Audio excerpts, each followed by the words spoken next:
in the middle of a trade war and things are about to get pricey. But just how much? Senior neighborhood news reporter Suzanne Stevens shows us how China's tariffs on U.S. goods will impact industries here at home. Plus, a little boy suddenly turned away from Upbring's Head Start program. Neighborhood news reporter Tony Jaramillo has been on top of the program since the beginning. He shares the new frustration from parents. And Corpus Christi police still investigating a deadly accident involving a pedestrian. We share the new information in the case and what you can do to help. Chris 6 News starts right now.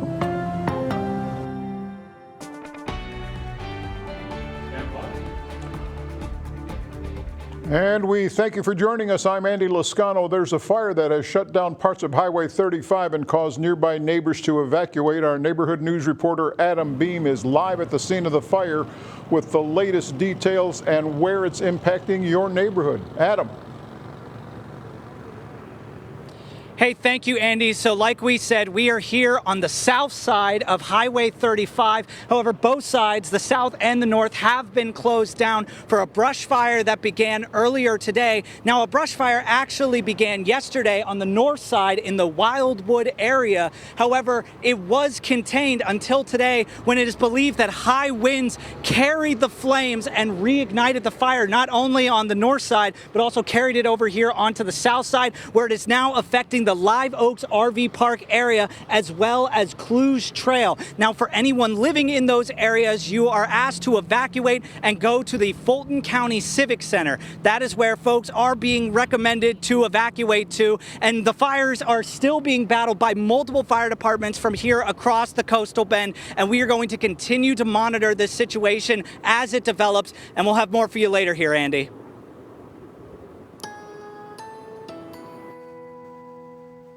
Well, good evening there. Coastal Bend meteorologist Diamond Dixon here with the live look outside our CCC camera overlooking Snoopy's Pier. And while it looks nice here, well, there's still a lot happening where Adam is in Rockport. So if we're talking just about Corpus Christi, we're at 83, southeast wind at 17 miles per hour. But if we take a look at what's happening in our neighborhoods like Rockport, we still have that southeast wind coming in at 16 miles per hour, and it's almost double when you talk about wind gusts, at least to 20 to 25 miles per hour, which is going to continue to carry that fire throughout the evening. I'll have your full forecast coming up here in a bit, so stay tuned.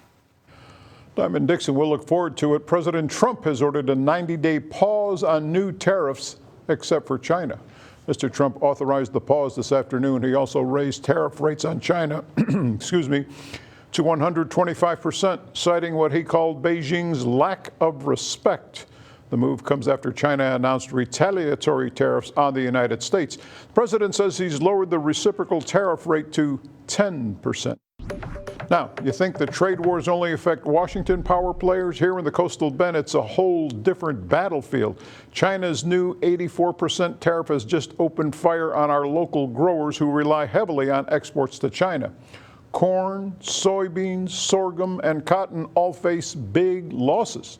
These crops bring millions of dollars to our economy, but local farmers are struggling to stay afloat.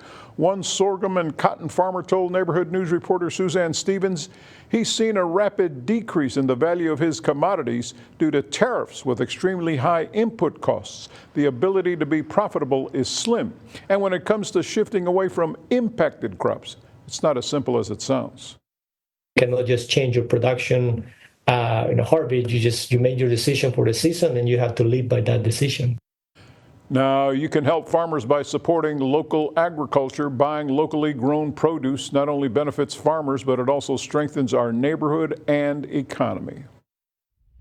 I'm Tony Jaramillo, your neighborhood news reporter on the west side.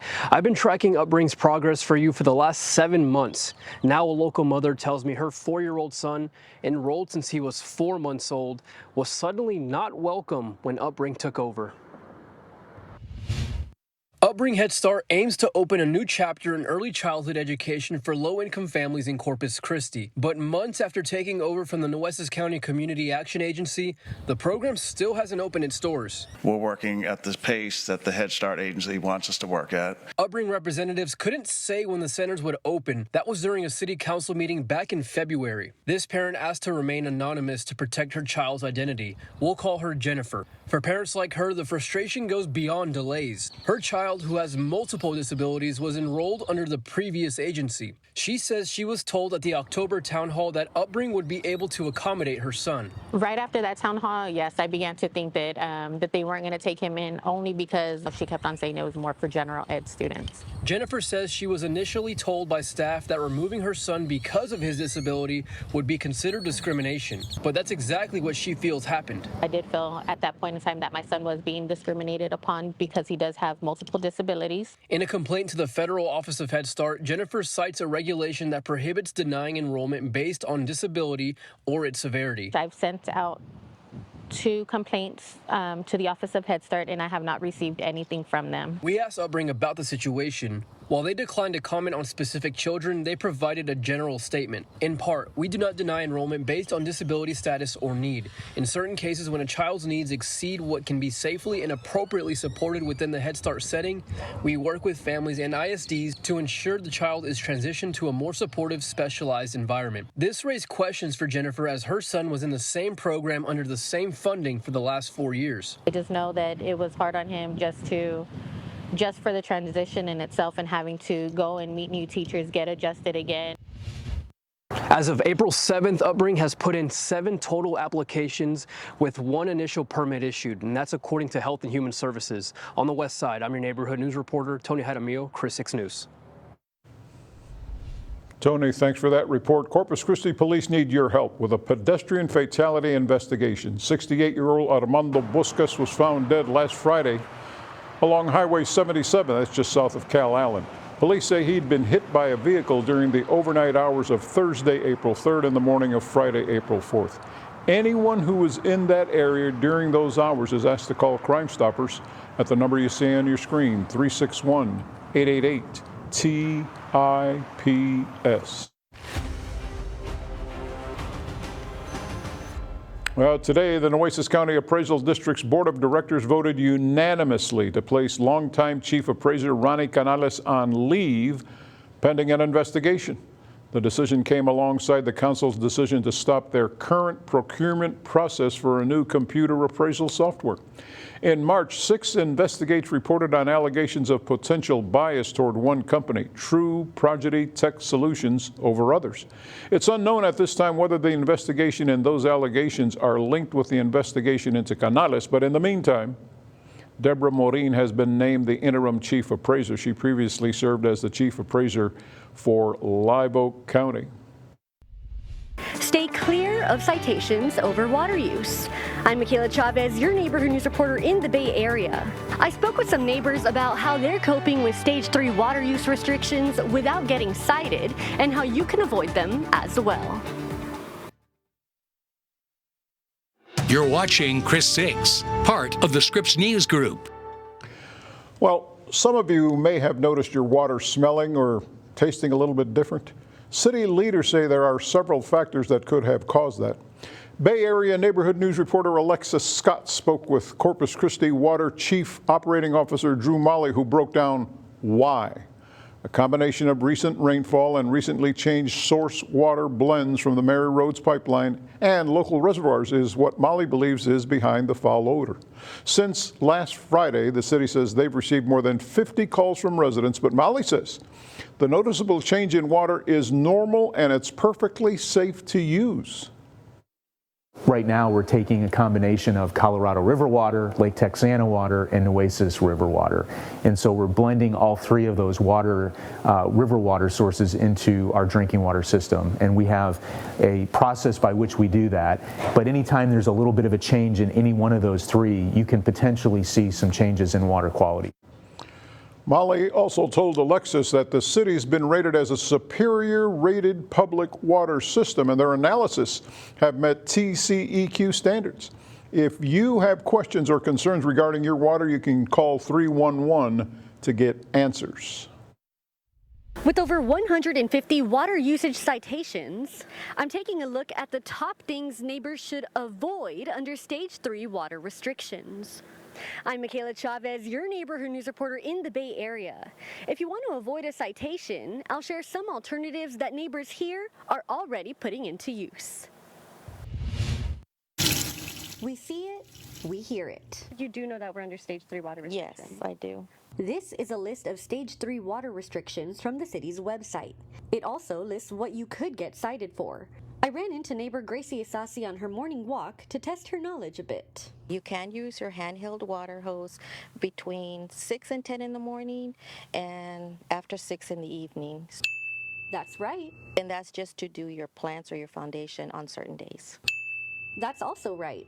Isasi says she keeps up with the restrictions because she loves gardening. We love having a really nice flower bed in the front of our house every year. But there's a problem. But lately it's empty. She says she doesn't want to get cited, so she found an alternative: saving rainwater. We have 3 areas that water falls from the roof, and we just save that water, and then we just use a small measuring cup and just go water our plants, and it's saving them, it's keeping them healthy. Isasi says she even notices that her plants look more nourished with this new way.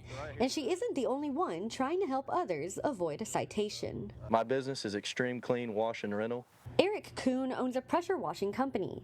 He says the restrictions aren't affecting him yet because he's an LLC business. Luckily, I'm able to tap into wells and fill up like that. But at any moment, that could change. If we go into another stage of it, it is going to shut us down. He brings his own tank of water to every job. So I'm not running up your water bill, and you don't have to worry about getting to charge for extra water. It's enough water to wash 2 or 3 houses. The tank's just right here. According to the city, more than 250 citations have been given out since January. Kuhn hopes he can help others avoid that. Having this big tank like this makes me able to go around town and knock out as many jobs as possible while keeping my customer happy on not using their water. Small changes can make a big difference. For more on what else is restricted during this time, I'll have a link on my story. Because remember, every drop counts. With your neighborhood news in the Bay Area, I'm Michaela Chavez, Chris 6 Sunrise. Well, we're taking a live look outside SPID to get a look at some traffic. Seems to be moving pretty smooth. Let's take a look at some local roadways to see how we're doing. Well, we're looking good and green, but we also have some problem spots. Portland to the Harbor Bridge, we're looking good and green. Ocean Drive is doing good.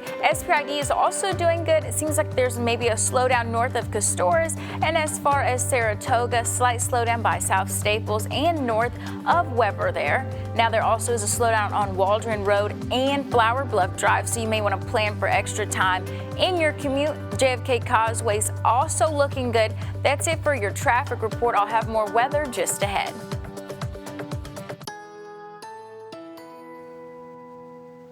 Welcome back there, Coastal Bend meteorologist Simon Dixon here with a live look outside our wooded sky cam overlooking Whataburger Field. Still a nice sunny afternoon into the evening that we're having. We're going to still be warm for a couple more hours before we chill off a bit, but temperature-wise and feels like we're at 83 here in Corpus Christi, 80 at the Naval Air Station, and 76 there in Rockport, 75 for Port Aransas, and further inland we're seeing 88, still on the cusp there of 90 there for Cotulla, and our feels likes are just slightly less than our actual temperature, about 3 degrees less. Now, current winds still coming out of the south and south-southeast, 17 miles for Corpus Christi and the Naval Air Station, and 16 for Rockport and Ingleside. We talked about Rockport being affected by that fire there, so Tempest here is going to show us what's really happening in your neighborhood. I'm going to hone in on Rockport to get an idea of temperature. So we're still in the 70s right now. We have 74 and 79 for our neighborhoods there in Rockport, and if we look at peak wind, we can at least go with 16.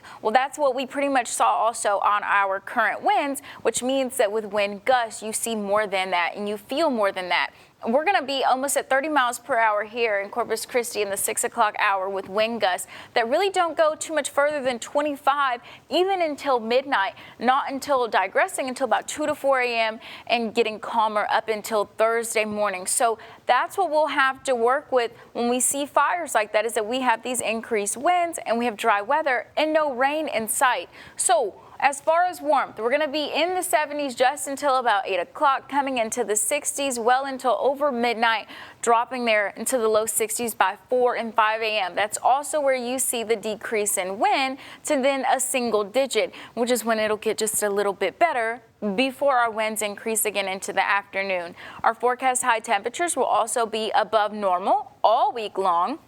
And so we'll even see that elevate even until Monday and the following Friday, because we're going to see temperatures well into the end of the 80s. So current dew points are seeming pretty well in the comfortable range, slightly muggy for like Port Aransas, and we'll actually increase with our dew points, and it'll get better as we head through Friday and our temperatures take a warm up, but we still have no rain that's going to help us out, and we will also still have those increased winds as we move further into Friday as well. So that's what we're really keeping our eye on when we see this elevated fire danger weather, is because we have all the conditions conducive to make those conditions worse. So looking here at your 7-day, we're going to gradually increase our temperature into the upper 80s into the weekend and Monday. I'll give you a closer look at the 7-day coming up. You're watching Chris 6, part of the Scripps News Group. Well, April is Stress Awareness Month, and while you're likely acutely aware of the stress in your life, experts say a lot of folks may not have all the tools they need to find relief from it. So in today's Health Minute, Mandy Gaither talks to a psychologist about healthy ways to cope with everyday stress. From home life to work life, you're likely juggling several responsibilities at once, and that can take a toll. We're living in incredibly stressful times these days, and unfortunately, we often go on autopilot and we don't necessarily take a step back and recognize all the sources of stress in our lives and how it might be affecting us emotionally and physically. Psychologist Adam Borland with Cleveland Clinic says sometimes people go down unhealthy avenues when trying to cope, like drinking alcohol or using other substances. Instead, he challenges those who are stressed to focus on a healthy daily routine that includes healthy eating, exercising, and getting quality sleep. Focusing on self-care can also help your body recharge. I often encourage my patients to engage in meditation or some sort of deep breathing exercise. Borland says to also engage in social activities, maintain communication with sources of support, and tap into hobbies or creative outlets that you enjoy and can give you a break. He says to also stay in touch with your doctor or mental health professional and monitor behaviors that may be caused by stress that seem unusual, like arguments with loved ones or a drop in work productivity. We always want to take a step back and get a sense of where is my stress level right now and what can I do to prioritize self-care. For Health Minute, I'm Mandy Gaither. You're watching Chris 6, part of the Scripps News Group. All right, welcome back. We're going to check back in with neighborhood news reporter Adam Beam, who's still at the scene of the fire in Rockport. It has shut down Highway 35 and caused nearby neighbors to evacuate. Adam, tell us what's happening right now where you're at, please. Hey, thanks, Andy. So we are currently here on the corner of 16th Street, which is one of the streets that has been affected by these fires out here between Rockport and Aransas Pass. We're currently on Highway 35, where, as you can see, fire departments from across the coastal bend have shut down both sides of the highway as they are currently combating two separate fires on the highway. Both started from the same fire on the north side of Highway 35. It started yesterday, was contained, and then reignited due to the high winds. And again, they are combating these flames, and these are flames that are affecting residential areas. The Enchanted Oaks RV Park and Cluj Trail, which are here on 16th Street, are affected right now. Folks have been asked to evacuate and to go to the Fulton Civic Center. Andy, we're going to be out here assessing the scene as more develops, and we will keep everyone updated. Adam Beam, thanks for that report. Now with Diamond Dixon, we're seeing this play out again, 6 weeks ago or so in early March, where we had the fires in Sinton. That's right.